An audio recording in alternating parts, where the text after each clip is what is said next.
Nasu no Yoichi adalah salah satu figur legendaris sejarah Jepang, terutama dikenal melalui cerita yang diceritakan dalam epik Heike Monogatari. Namun penting untuk dicatat bahwa dalam sejarah tradisional, Nasu no Yoichi sebenarnya digambarkan sebagai seorang pemanah laki-laki. Oke, tapi kita nggak bahas tentang itu. Kita bahas tentang bagaimana biografi dan perjalanan hidupnya. Oke, meskipun begitu, untuk memenuhi permintaan kalian, kita bisa membayangkan kembali Nasu no Yoichi sebagai seorang wanita, memberikan sentuhan baru pada kisah klasik ini. Nah, di awal hidupnya, Nasu no Yoichi dilahirkan di provinsi Nasu, yang sekarang dikenal sebagai prefektur Tochigi, Jepang.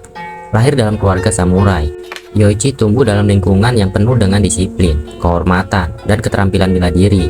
Jadi sejak usia dini, ia menunjukkan bakat yang luar biasa dalam seni memanah, sebuah keterampilan yang sangat dihargai dari kalangan samurai. Nah, ibunya seorang wanita yang kuat dan terampil dalam seni perang, memainkan peran penting dalam mendidik Yoichi, mengajarkan keterampilan memanah dan nilai-nilai samurai.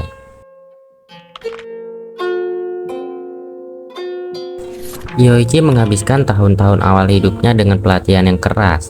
Jadi meskipun menghadapi prasangka gender, ia membuktikan dirinya sebagai pemanah yang luar biasa dan mengalahkan rekan-rekan laki-lakinya dalam latihannya. Nah, jadi keberaniannya, ketepatannya, dan keinginannya untuk mencapai kesempurnaan membuatnya menjadi salah satu pemanah paling ditakuti dan dihormati di masanya. Dan dengan panduan ibunya, Yoichi belajar bahwa seorang samurai tidak hanya bergantung pada kekuatan fisik, tapi juga pada ketenangan pikiran dan fokus yang tajam.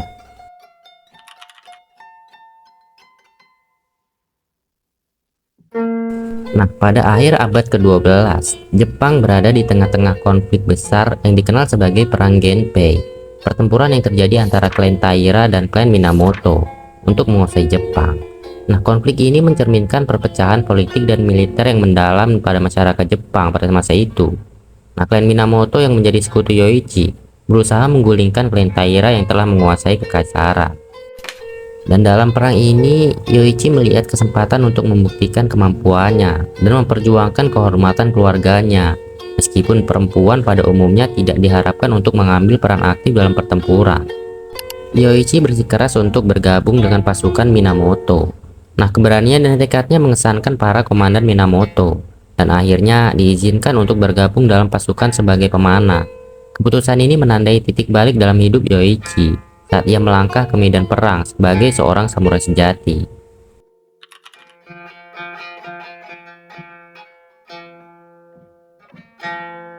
Dan salah satu peristiwa paling terkenal dalam hidup Nasu no Yoichi adalah perannya dalam pertempuran Yashima yang terjadi pada tahun 1185.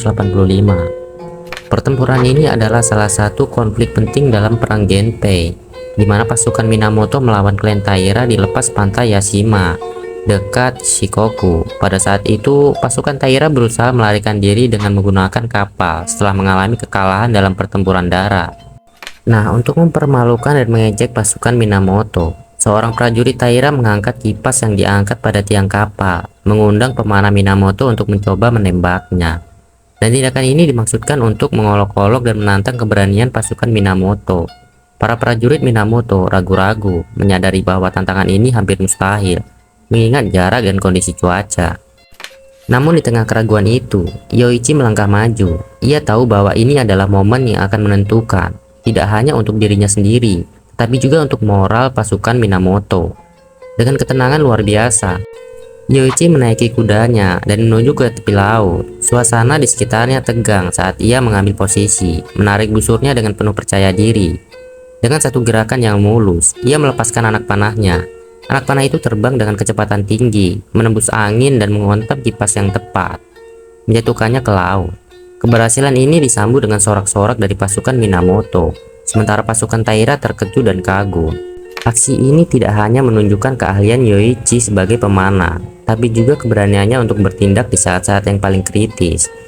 Prestasinya menjadi simbol keberanian dan ketenangan di bawah tekanan, dan ia mendapatkan penghormatan dari kedua belah pihak. Nah, pertempuran Yashima ini mencatatkan nama Yoichi dalam sejarah sebagai salah satu pahlawan terbesar dalam perang Genpei.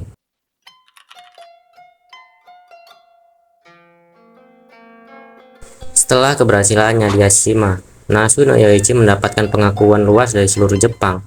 Namanya menjadi legenda, dihormati dan diceritakan di banyak tempat. Para samurai dari seluruh negeri menghormati keterampilannya, dan Yoichi menjadi contoh bagi banyak pemanah muda yang bercita-cita untuk mencapai prestasi yang sama. Nah, keberanian dan keterampilannya itu seringkali dibandingkan dengan tokoh legendaris lainnya dalam sejarah samurai Jepang. Yoichi juga menjadi inspirasi bagi banyak wanita Jepang. Pada masa itu, peran wanita seringkali terbatas pada urusan domestik, dan mereka jarang dilibatkan dalam pertempuran atau militer. Namun, keberhasilannya Yoichi membuktikan bahwa wanita juga bisa memiliki peran penting dalam pertempuran dan mampu mencapai tingkat keahlian yang sama dengan pria.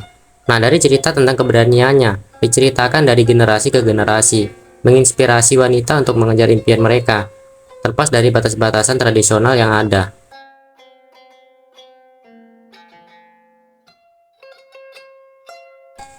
Setelah berakhirnya Perang Genpei dan kemenangan klan Minamoto, Yoichi memutuskan untuk menarik diri dari kehidupan militer aktif. Dengan pengalaman dan pengetahuan yang telah ia peroleh, Yoichi merasa memiliki tanggung jawab untuk mewariskan ilmunya kepada generasi berikutnya. Nah, jadi dia di sini tuh mendirikan sebuah dojo, sebuah tempat di mana ia dapat mengajar seni memanah dan memahami nilai-nilai samurai. Jadi dojo ini menjadi tempat yang sangat dihormati, menarik murid-murid dari berbagai wilayah untuk belajar dari sang master. Nah, dalam mengajar, Yoichi tidak hanya berfokus pada teknik memanah, tetapi juga pada pengembangan karakter dan filosofi hidup. Ia menekankan pentingnya keseimbangan antara tubuh dan pikiran, dan bagaimana menjadi seorang samurai sejati berarti hidup dengan kehormatan, tulusan, dan juga pengabdian. Nah, jadi bagi Yoichi, memanah adalah lebih dari sekedar keterampilan bertempur. Itu adalah jalan hidup yang membutuhkan untuk dedikasi total dan mengendalikan diri sendiri. Yoichi juga membuka pintu bagi wanita muda yang ingin belajar memanah, dan ia memberikan mereka kesempatan yang jarang mereka dapatkan. Nah, dalam hal ini, Yoichi terus melanjutkan perjuangannya melawan prasangka gender, memberikan contoh bahwa kemampuan dan dedikasi adalah hal yang lebih penting daripada gender. Nah, para muridnya, baik pria maupun wanita, menghormati dan mengagumi kebijaksanaan serta keahliannya. Melalui pengajaran ini, Yoichi memastikan bahwa warisannya akan tetap hidup melalui generasi berikutnya. Warisan Nasu no Yoichi tetap hidup dalam Jepang hingga hari ini, tidak hanya melalui cerita dan legenda, tetapi juga dalam seni dan budaya. Jadi keterampilan memanahnya menjadi standar emas bagi semua orang. Nah, sampai di sini aja kita kali ini. Lebih dan kurang mohon maaf. Jika ada kesalahan mohon dikoreksi.